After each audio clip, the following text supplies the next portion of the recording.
Good morning, everyone, and welcome to Leadville, Colorado. It's an early start here as anticipation builds for the start of the Leadville Trail 100 MTB presented by Kenetik. They are not joking around with the pace from the start. I think Ken always says it at the start line, right? Like, you really do need to commit. And whichever decision you make, whether it's right or wrong, I think once you make it, you gotta live with it. You could crash, you could flat, you could, break a chain. I think Leadville attracts bold people, people willing to put everything on the line, people who are willing to fail. Already looks like she's put in close to a 20-second gap. Every second that he can gain is going to count. I want to tell you, it's going to hurt out there. It's going to hurt real bad. But when it does, you just keep digging deep and say to yourself, one thing, Leadville. Anything more is not necessary. Anything less is not enough.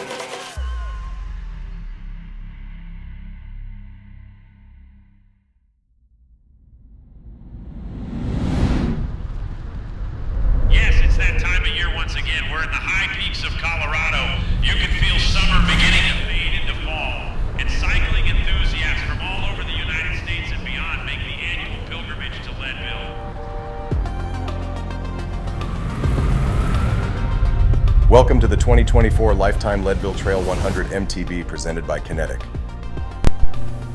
This year, for the first time, on terrain just like this, not only are they riding bicycles in Leadville, they're racing them, mountain bikes, for 100 miles. Having started in 1994, this year marks the 30th anniversary of what is considered to be one of the most prestigious cross-country mountain bike events in the world. I've done the 100 4 times. We've done Leadville 3 times, once on our own, twice on the tandem. Over the last 3 decades, tens of thousands of riders have mustered the courage to attempt the 100-mile course, enduring roughly 12,000 feet of elevation gain, including the notorious climb up Columbine, peaking at 12,500 feet. You guys are putting off veteran vibes. First time. He's figuring this all out. We got you fooled.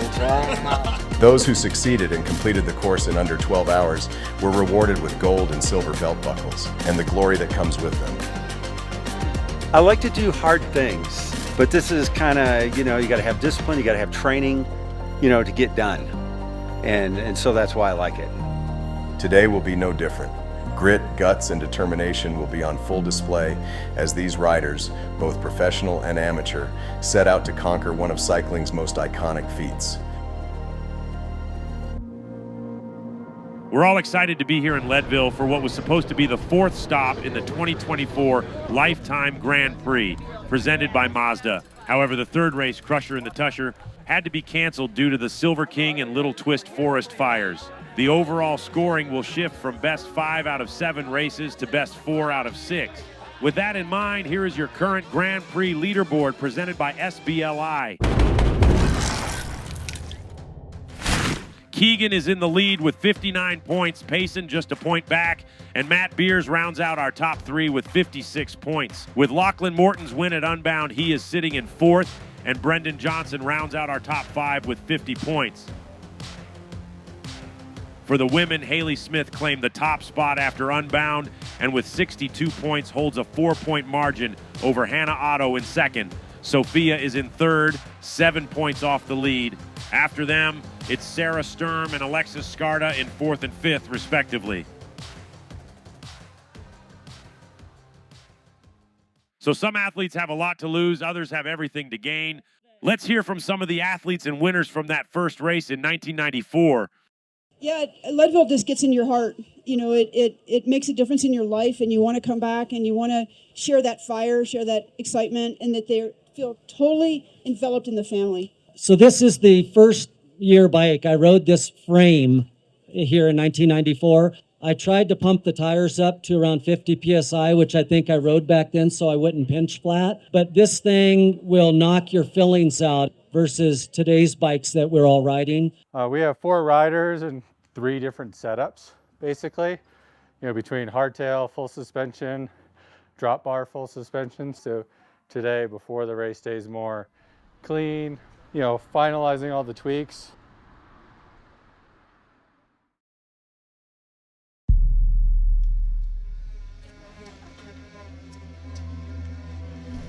Good morning, everyone, and welcome to Leadville, Colorado. Today is the day.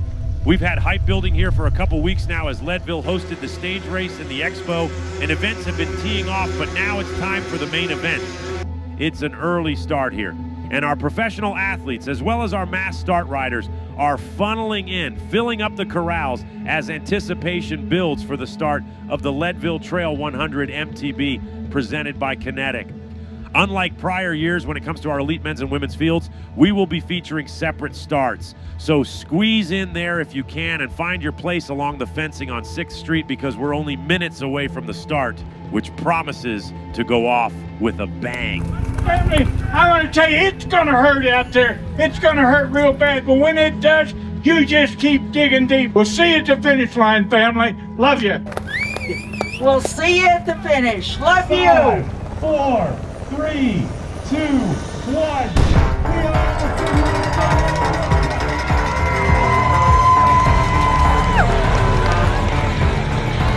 This is our pro men's field. We've got 28 of the Grand Prix riders starting today, along with some of the top racers from around the world. I think everyone here is in it for the challenge. It just comes down to how well you can breathe at, 10,000 feet, like that envelope. How much can you push it to survive through Powerline or Columbine and then make it back? Tobin on the front, driving the pace. I do see Keegan there sitting on Tobin's wheel. Everyone's looking for that day when they just feel as light as a feather and they're just floating up the climbs. That's how it goes. Every race is you go as hard as you can and then you see what's left. I went down to the start line this morning and all the talk was that Keegan was thinking he could break sub 5:30 this year. It's honestly less about you versus Columbine, you versus Powerline, and it's more using Columbine, using Powerline, maybe even using the Boulevard against these other guys that you're trying to pry a few seconds off of. They are not joking around with the pace from the start. Of course, last year we all remember Keegan using Tobin in that red-hot start to help him absolutely destroy the previous course record. Will it work again? We'll check back in with them in a moment and see how it's playing out. But first, we're going to head back to the start as the women are ready to roll. The start hurts no matter what. You're cold, it's dark, then you just hit steep switchback technical climbing, and it's just savage. Kimo, let's talk about some of our favorites from the women's field as we watch them roll out. Sofia Gomez Villafañe, last year's winner, 2022 winner, Hannah Otto. I think Leadville attracts bold people willing to put everything on the line, people willing to be vulnerable, to try their best at something, people who are willing to fail for the chance at succeeding. Also got Melisa Rollins in there. Melisa was out for the Life Time Leadville stage race 2 weeks ago and won the event. Actually in a time faster than what Sofia did in the same event last year. Every single person who lines up for Leadville, I don't care if you're a professional or if you have a family and a desk job and you've flown out here across the country to do this race, every single person is going to have a beautiful moment and a really horrible moment. All you can do is just keep trying to move forward. Haley Smith took a look over her left-hand shoulder in the Canadian National Championship hit. Keep our eye out for Haley Smith, who is our current leader in the overall standings of the Grand Prix. I always want a podium spot. I know I'm capable of it if I have the right day. But yeah, that's bike racing. You don't always get what you want or what you deserve. So there you have it, the 2024 Life Time Leadville Trail 100 MTB presented by Kenetik is underway. As our riders continue on their first climb of the day, here's race director Tamara Genlink with your course breakdown.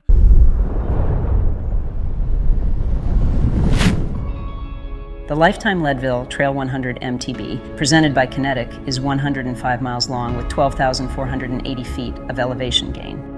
These racers will begin their day by heading south on 6th. After a couple miles, they will turn onto dirt. Then it's up St. Keevan's. 10 miles into the race, they will reach Carter Summit. From there, it's a speedy downhill to Turquoise Lake, followed by the climb up Hagerman Pass and Sugarloaf. Next up is the downhill on Powerline. It's a steep and technical section, where it doesn't take much for things to go wrong. From there, they turn onto pavement and will roll through the checkpoint at Pipeline. There's a few miles of single track and open road before they reach Twin Lakes. Then it's on to the crux of the course, Columbine. Here, riders will endure 3,000 feet of climbing over the course of 7 miles. Once at the top, they'll double back and get ready to do it all in reverse. This, of course, starts with the descent down Columbine, traveling at very high speeds in the face of uphill traffic. They go back through Twin Lakes and back through the flats until they arrive back at Powerline, a formidable ascent at a decisive stage of the race. They go down Sugarloaf, up to Carter Summit, down St. Keegan's, and after they cross the railroad tracks, they'll make a left-hand turn onto the Boulevard, a merciless final climb known for its rugged terrain. Beyond that lies the home stretch, where fans will be lined up along 6th Street, waiting for this year's finish, to the Life Time Leadville Trail 100 MTB.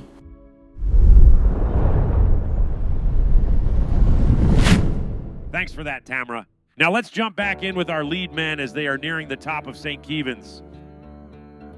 Our lead men are close to Carter Summit. It looks like Keegan Swenson on front, Lachlan Morton in second wheel, John Gaston third, and Toby Road in fourth. One of the areas I'm thinking I might want to push is up St. Keegan's. You know, it's early on in the race and it's quite steep. And it's normally the race isn't quite on there, so figured, you know, could be a good place to go. They've just crested Carter Summit, dumped out onto the pavement here. It's about a 4-mile descent. Keegan in the full aero tuck, setting pace as he tries to break his previous course record. As our chase group, led by Howard Grotz, rolls through Carter Summit, there's already a 45-second gap between them and the leaders. To be completely honest, I haven't had the best lead into this one mentally. And I don't know if it's the pressure of like being second in the overall or what, but on a personal level, like I just really want to prove to myself that I can perform well on this course in sort of this modern era. They're about to make the left-hand turn here onto what we call the Sugarloaf climb. Here we got a good shot of Lachlan sitting on Keegan's wheel. He just looks super comfortable right now and seems to be content to let these other guys set the pace. I think the goal for most of us, especially the mountain bikers, is just to get down to the bottom of the power line in one piece, basically. And we join our chase group. Looks to be about 90 seconds back before they make this left-hand turn and they start to climb up to Sugarloaf. It is a significant gap to have at this point in the race. Whatever group made it down to the bottom of the power line together, you know they're going to be all in. Lachlan Morton setting the pace of our leading group of men. Toby Reed has fallen off the pace of our trio. As you know, they're just about to crest what we call Sugarloaf here, and that's going to dump them onto the infamous Powerline descent. So as our lead men approach Powerline, we're going to take a moment to get a little more familiar with the Life Time Grand Prix field, and specifically one of the younger riders, Jack Odrin. Jack hails from Colorado, and a couple weeks ago, he made an early trip to Leadville to compete in the Life Time Leadville stage race. We spent some time with Jack to get his take on his second year in the Grand Prix. My name is Jack Odrin. I was born and raised in Denver, Colorado. I found bikes through the NICA High School Race League. Gotta dig deep today. Today's the day. So get out there and go get them. And remember, when it gets real tough up there and you think about, I gotta slow down a little, it's hurting too much. Last year was my first year in the Grand Prix. I was 20, so I knew that I was a lot younger than all of the guys, but just wanted to compete with the best in the country. Remember, slowing down doesn't make it hurt less, just makes it hurt longer. We'll see you at the finish line. Go get them, family. And it was just a whole lot of getting my teeth kicked in, which is, it's hard sometimes. Like, I was trying to reframe it and just, you know, remember that I'm a lot younger than all the guys and that I have a long ways to go, but it does wear on you throughout the year. When I found out that I got back in this year, it was kind of like a, oh boy, here we go again. Leadville's always been my race. Past couple years, I've kind of given myself a pretty rigid pacing strategy just to make sure I don't blow up in the second half. But this year I kind of just want to go for it and see if I just hang with those front guys, how that can impact my time and overall place. Coming in with a second place finish on the day, it's Jack Odrin. Dude, you were stroking it up those climbs. I was like, ooh, if he keeps this up, it beat me by 10 minutes. You have to be really confident in your body, confident mentally to just commit to the effort, but that's something I've been working on and look forward to giving it a shot. So Jack would finish each of the 3 Leadville stage races in second place behind Payson. We'll see if that extra on-course experience pays off for one of the youngest riders in the elite men's field. Now let's jump back out to Kimo and Janelle for the men's descent on Powerline. They just arrived at the top of Powerline. This will be a really ripping descent. Definitely one of the most technical, rocky sections of the course, so it'll be interesting to see how those drop bars work out for Keegan on this descent. If anything's going to happen, it's going to happen down this descent. You could crash, you could flat, you could, break a chain or whatever it might be. So I think you have to be like ready for that to happen and also have like a contingency plan in place.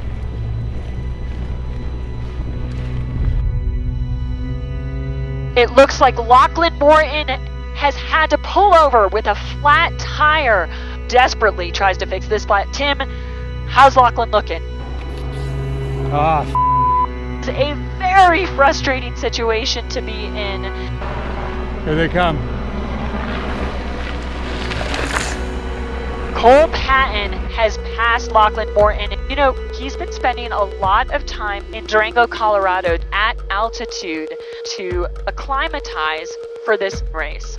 Powerline's always a super big risk at the beginning of the race. There's so many riders fighting for position at the beginning, and it's super high speed, so it's just being in a safe place towards the front. It looks like the dedication to Leadville is paying off for Cole Paton right now. That's a tough break for Lachlan, and now our lead group has been broken up. Coming out the bottom, it's John Gaston in the lead. Toby Reed is behind him. Keegan is now in third, and Cole Paton is in fourth. Behind Cole is our first group of chasers. As they try to close some of those gaps, let's go back and catch up with the women.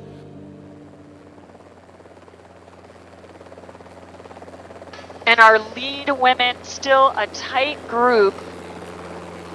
Kimo, I have to call out our woman in the Stars and Stripes, Alexis Scarda, who is racing today only 5.5 weeks after breaking her collarbone in training. All right, here we're looking at Melisa Rollins, she's really on good form, having a great season this year. Her mom and dad have been big Leadville fans, have raced here numerous times. I think her mom has a 10-year buckle. I think her dad has a 20-year buckle. Means they've finished the race more than 20 times. Leadville is just one of those races where it just has this aura and this effect on people that can be difficult to describe.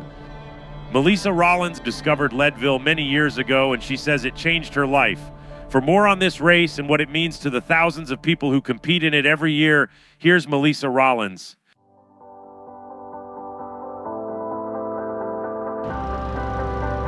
I'm Melisa Rollins, and I actually have a interesting relationship with Leadville. It was the race that got me into cycling. My junior year of college, I sort of went through a funk and wanted to change it, and it happens that my parents had been coming up to this little town called Leadville, racing this little race. I asked them if they thought that would be something I could do, and they were super excited and got me up to Leadville, and I finished my first Leadville 100. It hurts so much in the moment, but it's one of those things that the after part is so worth it that you want to do it all over again. I think it lit a fire in me. I came back every year and just wanted to get faster, and that actually ended up leading me into a pro contract. Why do you like Leadville so much? I think a lot of people ask that to my parents. Why are you coming back here for 3 decades to do the same race? A lot of it is that feeling you get when you cross the finish line. Something about it has this prestige and it keeps you coming back. It's a community and everybody's out there cheering, supporting. It's really cool. I've actually finished the race with my mom, hand in hand, and separate year with my dad, hand in hand. Isn't that cool? I mean, the bike is one thing. I did the run. I did never come back for that. The finish line was not worth it. Melisa hasn't gotten all the notoriety of some of the other elite women, but she has had some great results in her career, and she's off to a good start today. Let's go back out to Kimo and Janelle as the women are topping out at Sugarloaf. This is Melisa Rollins on the front, followed by Erin Huck and Sarah Lang in that floral jersey of the Velocio kit. We haven't seen Haley Smith and Hannah Otto. Like, it's hard for me to believe, actually, that Haley Smith and Hannah Otto are behind Sarah Lang. I tend to try and hold on to the front group of girls pretty heavily at the start and lose positioning at the end just because I have burned my matches. Sofia is actually dropped back.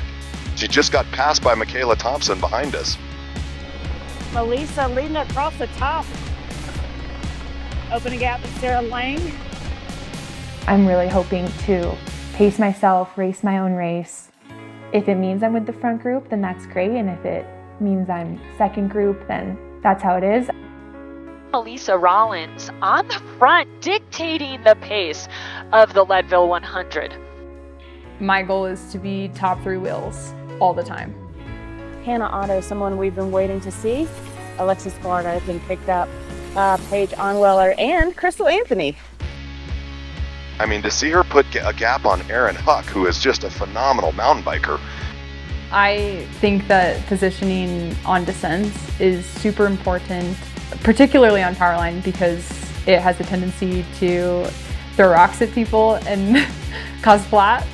So if you have a clear line, it can help you, avoid situations like that. She is just ripping this descent today. Over the top of this little kicker, out of the saddle. Got a shot at Jack Odron here. He's walking up this last little kicker, so we're thinking he's definitely got something mechanical going on with his bike. He's pulled over here with the Kenetik crew, hoping to get a little bit of help. Here comes Sofia. Sofia making contact with the front of the race. So now we have 2 women at the front. They've cleared the Powerline descent and are on their way to the first aid station at Outward Bound. Well, as our lead women continue on their way, we've had a bit of drama on the men's side. It sounds as though Lachlan wasn't the only one who suffered a flat tire. How long have you been riding with a flat for? On Powerline? No. God, man, I'm sorry. We're hearing that Keegan also got a flat on his back tire, except he didn't bother to stop. Instead, he kept riding until the Outward Bound aid station, where he was able to get it fixed up and continue his chase of our leader, John Gaston. You fear mechanicals, but you also fear other people getting mechanicals who you kind of need as allies. After Keegan flatted there on Powerline, that put John Gaston off the front all by himself. And, one of the things we always say is you don't want to ride all the way from Powerline to Twin Lakes all by yourself. He's having to do exactly that. There are long sections of the course where it really benefits to have a strong group riding together, taking turns at the front. It can really help save your legs for the key climbs. Toby Reed, he is our first chase guy. It doesn't always go the way you want. And we've got about 10 guys in the big chase behind Toby Reed, including Keegan. Russell Finsterwald is up there, Matt Beers, Howard Grotz. Payson made that group. Payson is another one of those Colorado locals who loves racing at Leadville and came out for this year's stage race. We caught up with him and got his thoughts on his 3rd season in the Grand Prix. One more round of applause. Today's champion on the men's side, Payson McElveen. The season so far in this 3rd year of the Grand Prix is finally off to a good start. First 2 years I was always starting in a deficit with some pretty serious injuries and some illness thrown in there too. And Payson McElveen with a phenomenal ride. But this year I've started on the front foot for sure, and it's actually crazy how much that's changed the whole experience so far. This wind is tough. I think wind might be worse for fishing than cycling. It's crazy how much the level goes up every year. Getting on the podium is just that much harder. And so everyone is working that much harder to try to get on the podium. That arms race of performance can gradually consume everything in your life. And I've definitely started to fall into that trap. Every year we make little changes, pay attention to the details a little bit more, commit a little more to training camps, live a little bit more of a pure athlete lifestyle. It's easy to make everything about going faster on a bike. Doing this sort of thing now and then will make you faster also. I think my coach would be stoked if I told him I was fishing right now. This Grand Prix environment is just getting the best out of me, I think, as an athlete. The previous course record was beaten by 2 full minutes here today. So let's welcome here Mr. Payson McElveen. I don't necessarily have like the highest threshold power of some of the other guys out there or anything like that, but a lot of these races are just survival competitions. This is the part where we prepare for top of Columbine. Usually I can hang in there pretty well, and yeah, I'm just really enjoying it, and it's very motivating. As our men enter the Twin Lakes checkpoint, John Gaston is still out front, but things have shaken up a bit with our chasers. 4 riders managed to separate from the big group, and wisely, Toby Reed chose to absorb into that group, making it 5. Let's see where things stand at the Twin Lakes checkpoint with our leaderboard presented by SBLI. So out front is Gaston, and then your chase group of 5, including Toby, Finsty, Keegan, Cole, and Howard. And then there's a larger group, including Payson, Pete Stetna, Matt Beers, and Brendan Johnson, amongst others. That is only 30 seconds or so behind them. So really, it's still anyone's race. And with Columbine looming, there will be plenty of chances for stronger legs to prevail.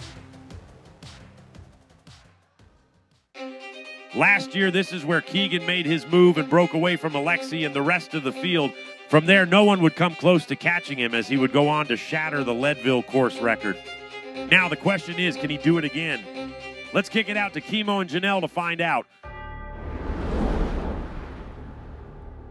Keegan dictates the race. He's an incredible athlete across the board. We all have to respect that. I don't know how he'll play it differently, because I feel like he put so much work into last year, so much homework to nail that record, that I think this year the real ace up the sleeve is just the different bike setup, which in theory, there's a bunch of free time there. Word from the field is that Keegan has now caught John and is leading our men's field up Columbine. As you climb up in elevation, you get above 12,000 feet, that's when the wheels can really fall off. And so ideally having enough matches for the top of that climb and riding good power up there, that's going to make the difference. So Janelle, we're up here on the top of the infamous Columbine climb, about to hit the turnaround point of the Life Time Leadville Trail 100, presented by Kenetik, and we've caught up with our leader once again. No surprises, Keegan Swenson off the front.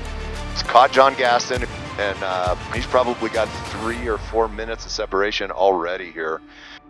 He knows that he's lost time because of his mechanical. Every second that he can gain is going to count as he crests this monster of a Columbine climb. Would you believe he is within 1 minute of the same pace he did last year when he set the record here at the top of the Columbine climb? Last year, I think Keegan clocked over 50 miles an hour on the Columbine descent. Let's see what he can do on his drop bar setup today.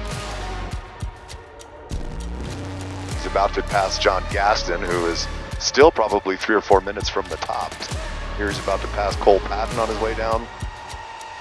We're going to get a time split here, but he's probably got a 4 to 5 minute gap right now. Columbine descent's definitely a place where you can push it. John Gaston rounded the turnaround and started the descent. He is exactly 4 minutes and 50 seconds behind our leader, Keegan Swenson. If you have a gap at the top, you can really consolidate that time. Getting a look at McElveen here as he and Lachlan Morton start the most technical section on the Columbine descent. You can see McElveen making a concerted effort to relax, recover, and prepare for the remaining miles back towards town.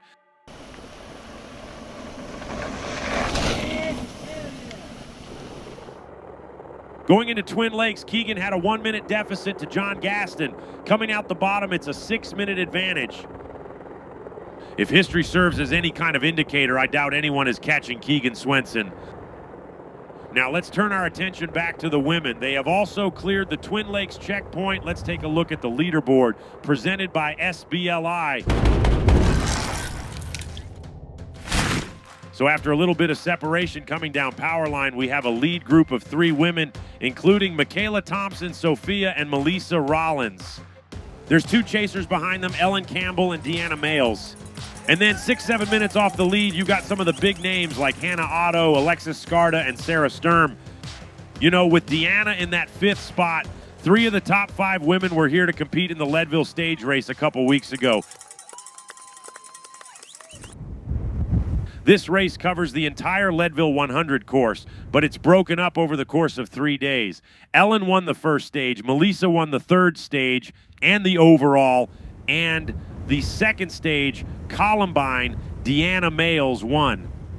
As our women's field approaches Columbine now, let's take a moment to get to know Deanna a little better and see if she can have a repeat effort on the course's toughest section. Oh my God! So impressive! Thank you. So impressive! I encourage myself. You're amazing. I'm Deanna Mayles, originally from Ohio and currently living in Colorado Springs. Oh, you did it! Oh my God! Nice job. I'm an engineer at SRAM, RockShox, and got into racing about 2022. It is really difficult to be racing at this level and hold a full-time gig, but it is just nice having the support from SRAM, seeing one of their own race that product. Give yourselves a round of applause for a phenomenal day, stage number 2.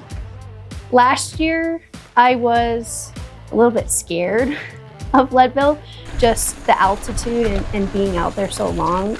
Welcome Deanna Mayles to the front of the podium here. I had a strategy of even pacing. So when it was one of the fastest race starts in history, I kind of let the field go. Deanna with a great ride, a pretty dominating performance out there today. But I think that never put me into the race. And I think this year, a change to my strategy would be always being there at the front, whatever that means, in order to perform and have a better result. And let's jump up to our group of 3 lead women now as they start up Columbine.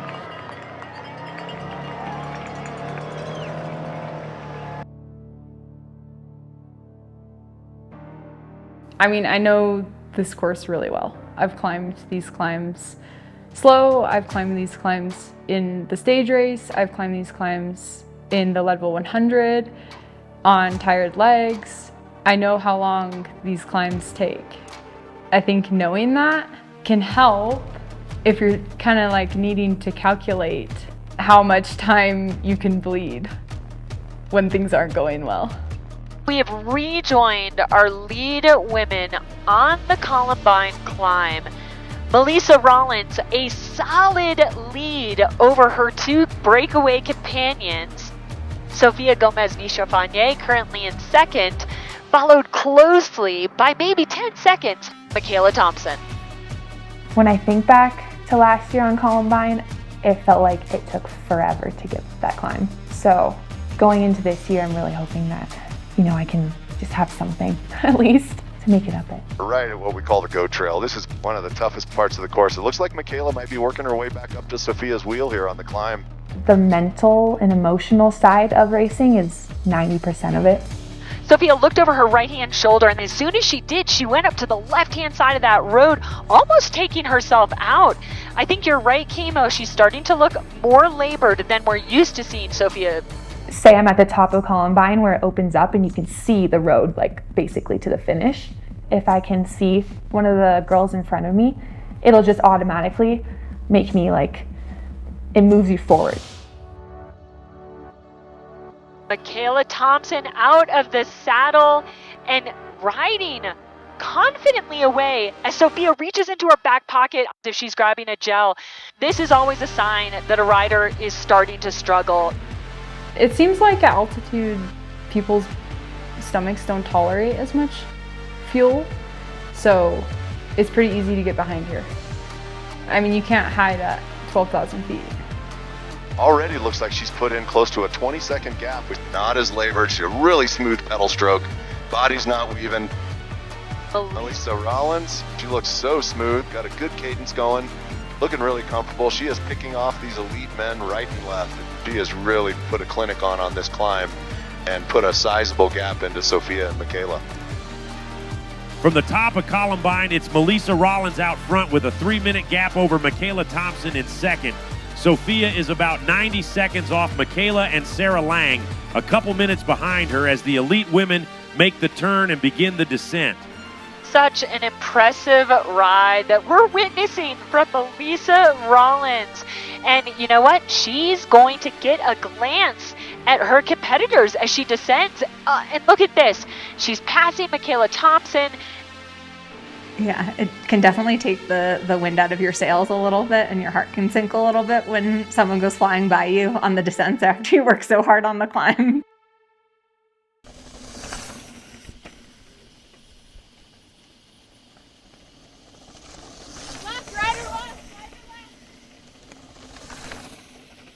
So for the women, the question will be, who can hold on in the second half of the race? Melisa is looking strong, but Sofia is as fierce of a competitor as there is. We'll check back with them soon for the finish to their race. But now it's time to check in on the men as they have cleared the outward bound checkpoint and are headed towards Powerline. Here's your leaderboard presented by SBLI. So with a 9-minute gap, Keegan is just adding to his lead at this point, but there's a tight race for second developing with John Gaston and Cole Paton. Behind them, Toby Reed, Lachlan Payson have emerged as your second chase group. Howard Grotz, Russell Finsterwald, and Matt Beers are about 3 minutes behind those guys in a chase group of 6. So if nothing crazy happens, we expect Keegan to take his 4th Leadville 100 victory in a row, but the battle for the remaining podium spots is up in the air. Doing a little flyby of the outward bound aid station, looking down at our good friends from Good Life Brands. They have been a great partner for us across the Life Time Grand Prix presented by Mazda this year.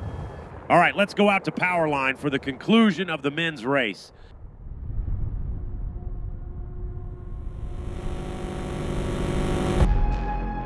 I like to think of Leadville as the race starts at Powerline, going up. The beginning of the climb is the steepest part. So ideally that's where you want to go the hardest, on the steepest grade. Janelle Keegan's grinding up this first part, this Powerline climb. He has really got a good cadence going. I'll tell you, 98% of the riders out here are going to walk this today. Near the top of Powerline, Keegan Swenson riding solo. He is long gone. But you still have a lot of stair steps left after that 25% grade climb. We have rejoined our first chase. This is John Gaston and Cole Paton. John in a similar position as he's been in the past 2 years, vying for the 2nd and 3rd spot on the podium. The depth of field we get to race at Leadville these days is crazy. There's the guys that I get to race week in and week out, and we have a couple folks who just sort of celeb shot style drop in for just Leadville, like John Gaston, and just do incredible rides. Cole's moving around to the front here, Janelle. He got tired of sitting on John's wheel. I think he can probably sense that John is working pretty hard. The speeds are only getting faster. Everyone's only getting fitter, and they're training harder and harder every year, so you have to figure out a way to keep up. I can't not go. When someone attacks, if I have the legs, I will try, and that has come back to bite me more than a few times, but it's also part of what makes this sport so fun. John Gaston, Cole Paton, those two riders duking it out. When you're on the front feeling good, you can hear the riders breathing behind you. You can tell if they're feeling more labored, if they're starting to struggle. But, you know, John and Cole right now, they look to be pretty evenly matched. So as Cole and John continue to battle for second, Keegan is making his way towards the finish. You know, Janelle, you can only speculate, but you got to wonder if he had not flatted on Powerline, if he would have been able to break that record today. This will be his 4th year winning the Life Time Leadville Trail 100. The only other athlete to do that is actually Dave Weens, won it 6 times in a row. So Keegan's well on his way, potentially beating Dave Weens' record someday. High fives, breaking that 6-hour mark on the drop bar setup. Keegan Swenson coming in for the win. He's about 3 or 4 minutes off his pace from last year, but still just an amazing performance to come in and win this again for the 4th year in a row. Keegan Swenson, your 2024 Lifetime Leadville Trail 100, presented by Kenetik, champion. While we were watching Keegan's finish, word on the street is that John Gaston was able to pull away from Cole when they were going down Sugarloaf, and they are now minutes from the finish. That is 3rd place, Cole Paton, riding solo. Looks like John Gaston was able to gap him over the top of Powerline and has been able to keep pouring on that gas. Cole Paton sitting in 3rd place, about to take a left-hand turn onto the boulevard. Sometimes you just gotta throw in the attacks, and I think the most important thing is to just commit, because if you spend the next few hours second guessing yourself, it's gonna be bad. It's gonna end bad. Your legs are gonna fall off, and it can be super easy to want to give up sometimes and just throw in the towel. But you just gotta keep remembering that, you know, this is like what I'm here for. This is what I chose to do.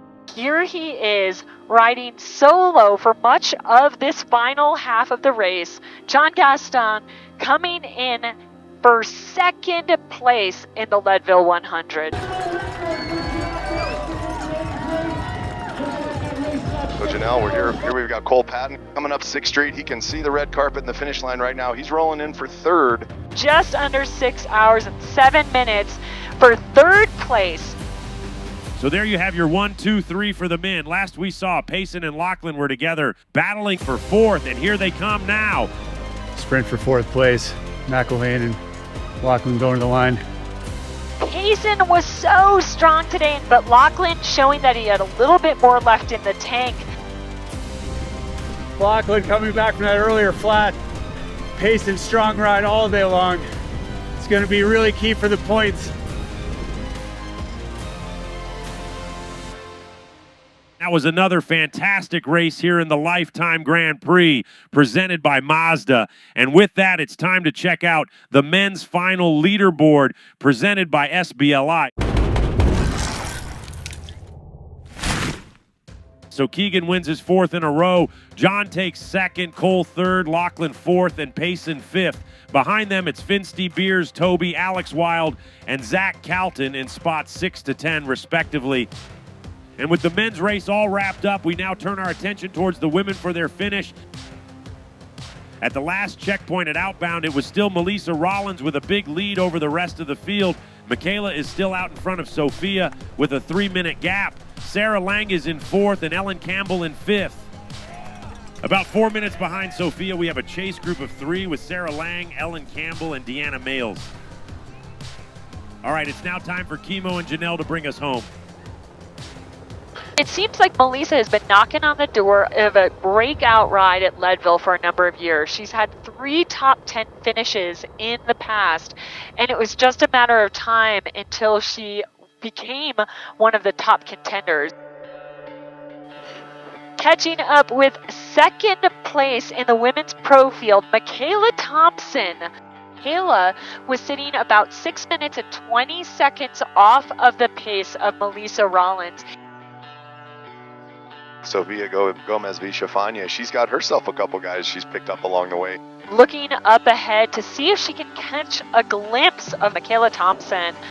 It's hard to tell on this part of the course how she might be feeling. I mean, really on Powerline is going to be where we see how well she's recovered from the effort so far today. And our chasers, we've got Ellen Campbell, Deanna Mayles, and Sarah Lang. They've got about 3 minutes between them and 3rd place. But, you know, as we've said multiple times today, anything can happen on Powerline. Being chased for me is harder because it kind of gets in my head. So then I'm, of course, trying to speed up, but I'm hurting. You're running out of matches from such a long day. Michaela Thompson, who was 7 minutes behind our leader, Melisa Rollins, at the bottom of Powerline. Saw her look over her shoulder just a minute ago, and unfortunately it means that she's thinking about someone chasing from behind. Kimo, this just goes to show how in a race of this length, at this altitude, with so much climbing, that things can change so quickly. As Ken Clover would say, this is the time of the day you got to dig deep.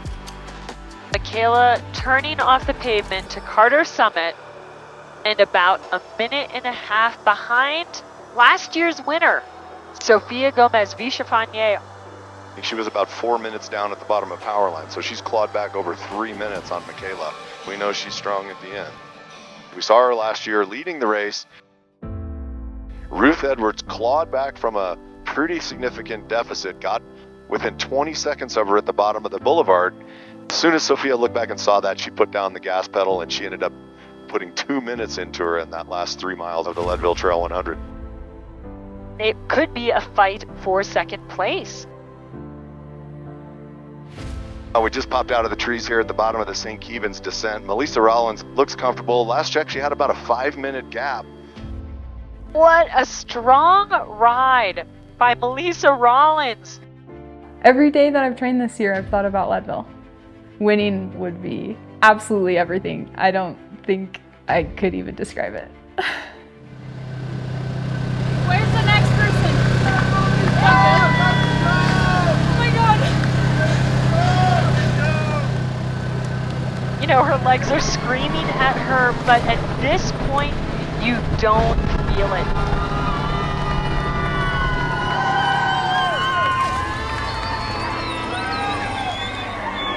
Melisa Rollins is your 2024 Lifetime Leadville 100 presented by Kenetik champion.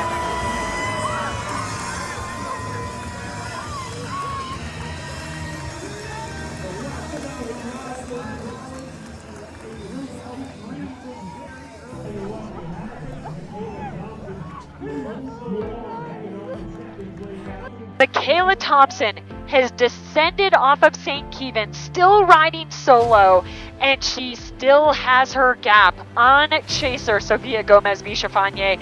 But Kimo, it looks like it is going to be a nail biter of a finish for second place. Working with 2 guys here trying to track down Michaela. Michaela is all alone. She doesn't have anybody in sight in front of her.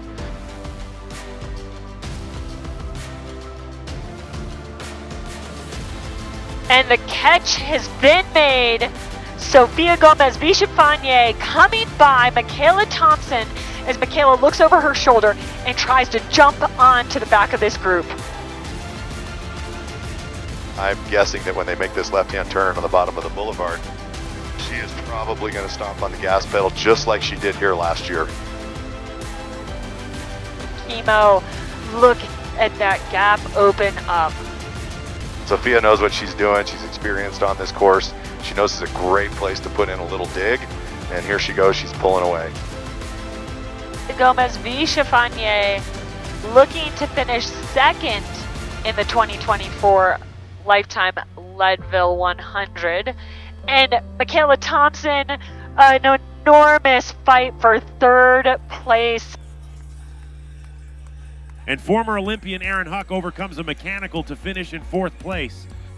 And with that, let's look at the women's final leaderboard presented by SBLI. Melisa, Sofia, and Michaela are on the podium. Erin 4th. Sarah Lang came in 5th. Ellen Campbell had a really nice ride and finished in 6th. Then Deanna, Hannah, Crystal Anthony, and Haley Smith round out the top 10.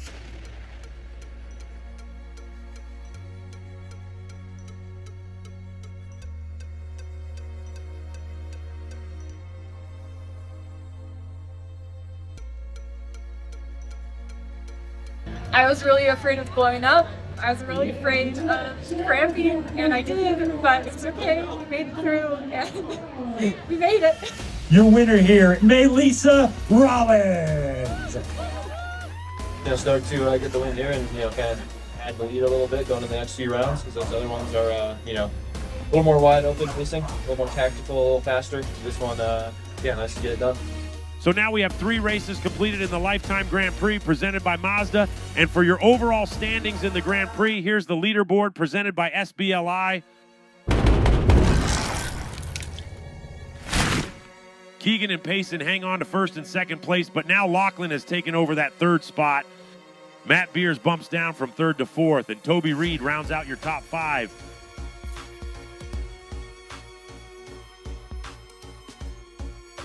On the women's side, Sofia rises to the top spot, knocking Haley Smith down to 2nd. Hannah Otto bumps down from 2nd to 3rd. Alexis hangs on to 4th, and Sarah Sturm moves up to 5th. And after her ride today, Melisa jumps all the way from 20th up to 8th.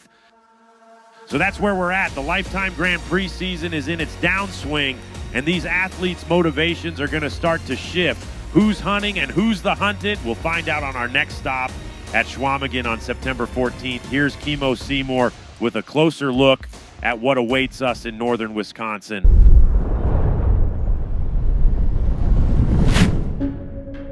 The Leadville Trail 100 MTB is officially in the books, and the Life Time Grand Prix presented by Mazda has reached the halfway point. At this point in the season, we should have 4 races completed. However, things happened outside of our control, leaving us with no choice but to cancel Crusher and the Tusher. So, here we are. 3 races down, 3 to go. For the next race, we're headed to Wisconsin for the Schwamigan Mountain Bike Festival. 40 miles of winding forest trails await our field of competitors. This race is not like the others. It's shorter, faster, punchier, and if it rains, it's going to be muddy. Schwamigan is a different beast. It'll take a different kind of rider to tame it. Expect to see the unexpected. Oh my God! And watch the overall rankings shift. Tensions will rise as our athletes have only 3 opportunities remaining to vie for a top spot in the 2024 Lifetime Grand Prix presented by Mazda.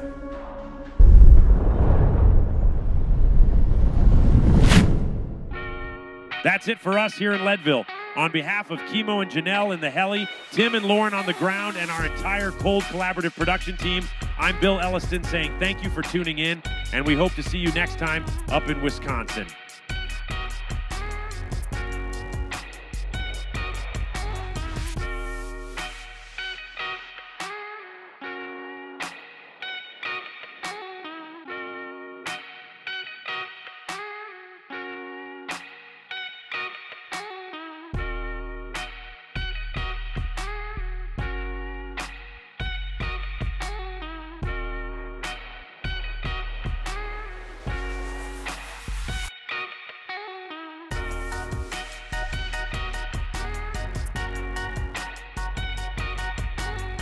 Be sure to follow us on social at Lifetime Grand Prix or visit lifetimegrandprix.com for more on each of the athletes and the events that make up the Lifetime Grand Prix presented by Mazda Series.